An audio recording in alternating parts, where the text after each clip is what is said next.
Prime Minister Narendra Modi's visit to China comes as India's ties with the US have been strained by sky-high tariffs.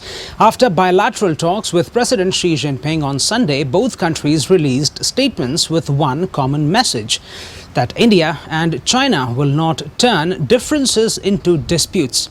It's a stark turnaround from 5 years ago when the armies of both nuclear nations were engaged in a fatal border skirmish, and now both sides say resolving that dispute is crucial, with President Xi adding that India and China need to be friends who enable each other's success. Analysts say New Delhi jump-started efforts to repair ties with China after the US announced 50% tariffs on the country. And during Prime Minister Narendra Modi's visit, a new strategic realignment of India's foreign policy became visible. Mr. Modi also spoke to President Vladimir Putin on Monday, assuring him of New Delhi's continued support for Moscow. This relationship has often been criticized by the US and resulted in half of the import duties currently imposed on New Delhi.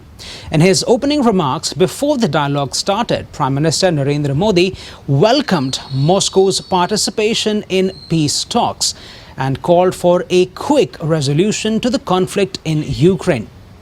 More than bilaterals, though, analysts say it's the optics of India, Russia, China coming together that could be viewed suspiciously by Washington.